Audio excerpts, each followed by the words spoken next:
অসমৰ মুখ্যমন্ত্ৰীয়ে সাংঘাতিক ধৰণৰ সাম্প্ৰদায়িক কথা কৈ আছে। মই মুখ্যমন্ত্ৰীক কৈছিলোঁ যে আপুনি অসমখন নিজেচোন জনাব খুজিছে গৃহমন্ত্ৰী, আৰু মই কৈছিলোঁ যে এই অসম জ্বলোৱা কামবাৰটো নকৰিব। মই কৈছিলোঁ যে শিৱসাগৰ যে ২৭টা সংগঠনৰ ওপৰত আপোনালোকে এই যে জাননী দিছে, তেওঁলোকক মাতি লৈ গৈছে আৰু কৈছে যে তোমালোকে মাৰোৱাৰী মানুহক কিয় আঁঠু কঢ়াইছিলা। মই কৈছোঁ যে সেইদিনাচোন ৰণোজ পেগু তাতে আছিলে। গতিকে একেখন কাগজ ৰণোজ পেগুলৈও যাব লাগে, একেখন কাগজ আমাৰ শিৱসাগৰ ডিচিলৈও যাব লাগে, আৰু একেখন কাগজ আমাৰ শিৱসাগৰ SP-কো দিব লাগে। মই সেই কথাটো কৈছিলোঁ। মই কৈছিলোঁ যে অসমৰ মুখ্যমন্ত্ৰীয়ে যি ধৰণে অসমত সাম্প্ৰদায়িক সংঘাত লগাব খুজিছে আৰু তেওঁৰ গোটেই বাহিনীক লগাই দিছে, মই কৈছিলোঁ যে ময়ূৰ বৰগোহাঁই শিৱসাগৰ জিলা বিজেপিৰ সভাপতি ময়ূৰ বৰগোহাঁয়ে তেওঁৰ এটা স্কিল ডেভেলপমেণ্ট প্ৰজেক্টত 10 কোটি টকাৰ প্ৰজেক্ট এটা গোৱালপাৰা আৰু বৰপেটাৰ পৰা শ্ৰমিক নিছিলে 13 জন। সেই 13 জনক ৰাতি মাৰপিট কৰি ময়ূৰ বৰগোহাঁয়ে 15 লাখ টকা দিবলৈ বাকী আছিলে। সেই 15 লাখ টকা নিদি ময়ূৰ বৰগোহাঁই বিজেপিৰ শিৱসাগৰ জিলাৰ সভাপতি ময়ূৰ বৰগোহাঁয়ে মাৰপিট কৰি ৰাতি 10:30 বজাত সেই শ্ৰমিকবিলাকক মাৰপিট কৰি খেদি দিছে।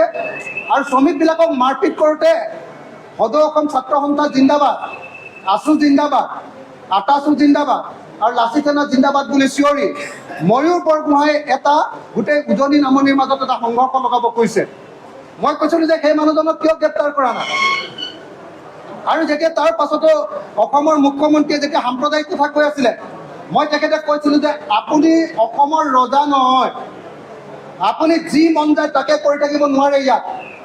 মই কৈছিলোঁ যে আপুনি হিন্দু মুছলমানৰ মাজত কাজিয়া লগাই থাকিব, এই কথাটো আমি কেতিয়াও মানি নলওঁ। আপুনি অসমত গৃহমন্ত্ৰী হৈ সাম্প্ৰদায়িক সংঘাত কৰিব, সাম্প্ৰদায়িক সংঘৰ্ষ লগাব, এইটো আমি মানি নলওঁ। আপোনাৰ চেলা চামুণ্ডাই মানুহক মাৰিব আৰু মৰাৰ পাছত আপোনালোকে সেইটো হিন্দু মুছলমানৰ যুঁজত পৰিণত কৰি দিব, এইটো আমি মানি নলওঁ। এই বুলি কোৱাৰ কাৰণে মোক সংসদৰ পৰা বিধানসভাৰ পৰা বাহিৰ কৰি দিছে। মই কৈছিলোঁ যে আপুনি গৃহমন্ত্ৰী হিচাপে ব্যৰ্থ হৈছে, আপুনি পদত্যাগ কৰক। আপুনি গৃহমন্ত্ৰী হিচাপে নিজৰ গৃহযুদ্ধ লগাব খুজিছে, আমাৰ নিজৰ মানুহৰ ভিতৰতে যুদ্ধ লগাব খুজিছে। আপুনি ষড়যন্ত্ৰকাৰী, আপুনি সংবিধান ভংগকাৰী, আপোনাক গ্ৰেপ্তাৰ কৰিব লাগে, আপুনি পদত্যাগ কৰক। এই প্ৰশ্ন মই বিধানসভাত উত্থাপন কৰিছিলোঁ আৰু উত্থাপন কৰাৰ কাৰণে মোক বাহিৰ কৰি দিছে। আৰু মই বাহিৰ কৰি দিয়াৰ কাৰণে সুখী, কাৰণ মই একদম শাসনত থকা মানুহক প্ৰশ্ন কৰিছিলোঁ, আপুনি ৰজা নহয়, আপুনি যি মন যায় তাকে বিধানসভাত কৈ থাকিব নোৱাৰে। মোৰ সময়খিনিত কৈছিলে, মই আজি কোৱালিটি এডুকেশ্যন বিল যেতিয়া আনিছিলোঁ সেই সময়খিনিত অধ্যক্ষই মাতি দিলে যে অখিল গগৈ কোৱালিটি এডুকেশ্যন বিলখন উঠাব লাগে। মই উঠাবৰ কাৰণে উঠিছোঁ, উঠাৰ লগে লগে মোক কি কয় হিমন্ত বিশ্ব শৰ্মাই একদম পৃথিৱীৰ সাম্প্ৰদায়িক কথা কৈ আছে, আৰু চব মিছা মিছা কথা, চব অসত্য কথা, চব 2 নম্বৰী কথা, হিন্দু মুছলমানৰ মাজত কাজিয়া লগোৱা কথা আৰু অসত্য তথ্যৰ ভিত্তিত কৰিছে। সেইকাৰণে মই কৈছিলোঁ আপুনি এইটো নকৰিব, আপুনি গৃহমন্ত্ৰী, আপুনি অসমখন ৰখাব লাগে নে আপুনি অসমখন ভাঙিব লাগে। আপুনি ৰজা কিন্তু নহয়। মই কৈছিলোঁ হিমন্ত বিশ্বক চকু আঙুলি একদম চকু দেখুৱাই, ৰঙা চকু দেখুৱাই হাত দাঙি কৈছিলোঁ যে আপুনি অসমৰ ৰজা নহয়, আপুনি যি মন যায় তাকে কৰিব নোৱাৰে বিধান। আৰু সেইকাৰণে মোক এক্সপেল কৰি দিলে। ধন্যবাদ। অসমৰ মুখ্যমন্ত্ৰীয়ে সাংঘাতিক ধৰণৰ সাম্প্ৰদায়িক কথা কৈ আছে। মই মুখ্যমন্ত্ৰীক কৈছিলোঁ যে আপুনি অসমখন নিজেচোন জনাব খুজিছে গৃহমন্ত্ৰী, আৰু মই কৈছিলোঁ যে এই অসম জ্বলোৱা কামবাৰটো নকৰিব।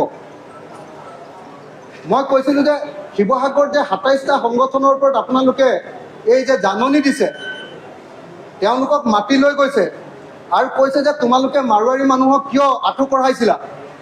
মই কৈছোঁ যে সেইদিনাচোন ৰণোজ পেগু তাতে আছিলে। গতিকে একেখন কাগজ ৰণোজ পেগুলৈও যাব লাগে, একেখন কাগজ আমাৰ শিৱসাগৰ ডিচিলৈও যাব লাগে, আৰু একেখন কাগজ আমাৰ শিৱসাগৰ SP-কো দিব লাগে। মই সেই কথাটো কৈছিলোঁ।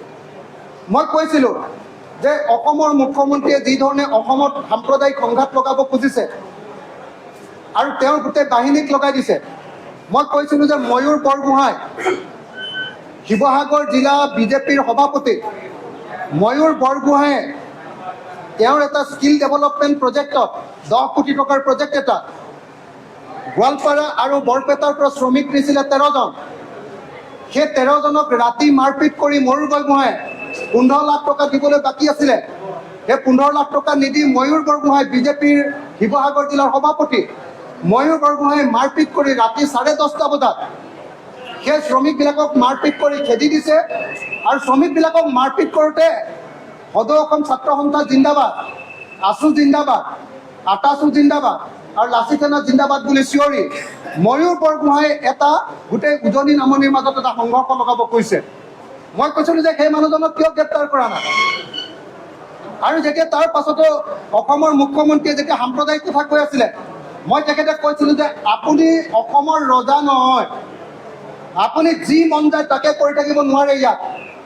মই কৈছিলোঁ যে আপুনি হিন্দু মুছলমানৰ মাজত কাজিয়া লগাই থাকিব, এই কথাটো আমি কেতিয়াও মানি নলওঁ। আপুনি অসমত গৃহমন্ত্ৰী হৈ সাম্প্ৰদায়িক সংঘাত কৰিব, সাম্প্ৰদায়িক সংঘৰ্ষ লগাব, এইটো আমি মানি নলওঁ। আপোনাৰ চেলা চামুণ্ডাই মানুহক মাৰিব আৰু মৰাৰ পাছত আপোনালোকে সেইটো হিন্দু মুছলমানৰ যুঁজত পৰিণত কৰি দিব, এইটো আমি মানি নলওঁ। এই বুলি কোৱাৰ কাৰণে মোক সংসদৰ পৰা বিধানসভাৰ পৰা বাহিৰ কৰি দিছে। মই কৈছিলোঁ যে আপুনি গৃহমন্ত্ৰী হিচাপে ব্যৰ্থ হৈছে, আপুনি পদত্যাগ কৰক। আপুনি গৃহমন্ত্ৰী হিচাপে নিজৰ গৃহযুদ্ধ লগাব খুজিছে, আমাৰ নিজৰ মানুহৰ ভিতৰতে যুদ্ধ লগাব খুজিছে। আপুনি ষড়যন্ত্ৰকাৰী, আপুনি সংবিধান ভংগকাৰী, আপোনাক গ্ৰেপ্তাৰ কৰিব লাগে, আপুনি পদত্যাগ কৰক। এই প্ৰশ্ন মই বিধানসভাত উত্থাপন কৰিছিলোঁ আৰু উত্থাপন কৰাৰ কাৰণে মোক বাহিৰ কৰি দিছে। আৰু মই বাহিৰ কৰি দিয়াৰ কাৰণে সুখী, কাৰণ মই একদম শাসনত থকা মানুহক প্ৰশ্ন কৰিছিলোঁ, আপুনি ৰজা নহয়, আপুনি যি মন যায় তাকে বিধানসভাত কৈ থাকিব নোৱাৰে। মোৰ সময়খিনিত কৈছিলে, মই আজি কোৱালিটি এডুকেশ্যন বিল যেতিয়া আনিছিলোঁ সেই সময়খিনিত অধ্যক্ষই মাতি দিলে যে অখিল গগৈ কোৱালিটি এডুকেশ্যন বিলখন উঠাব লাগে। মই উঠাবৰ কাৰণে উঠিছোঁ, উঠাৰ লগে লগে মোক কি কয় হিমন্ত বিশ্ব শৰ্মাই একদম পৃথিৱীৰ সাম্প্ৰদায়িক কথা কৈ আছে। আৰু চব মিছা মিছা কথা, চব অসত্য কথা, চব 2 নম্বৰী কথা, হিন্দু মুছলমানৰ মাজত কাজিয়া লগোৱাৰ কথা আৰু অসত্য তথ্যৰ ভিত্তিত কৰিছে। সেইকাৰণে মই কৈছিলোঁ আপুনি এইটো নকৰিব, আপুনি গৃহমন্ত্ৰী, আপুনি অসমখন ৰখাব লাগে নে আপুনি অসমখন ভাঙিব লাগে? আপুনি ৰজা কিন্তু নহয়। মই কৈছিলোঁ হিমন্ত বিশ্বক চকু আঙুলি একদম চকু দেখুৱাই, ৰঙা চকু দেখুৱাই হাত দাঙি কৈছিলোঁ যে আপুনি অসমৰ ৰজা নহয়, আপুনি যি মন যায় তাকে কৰিব নোৱাৰে বিধান। আৰু সেইকাৰণে মোক এক্সপেল কৰি দিলে। ধন্যবাদ।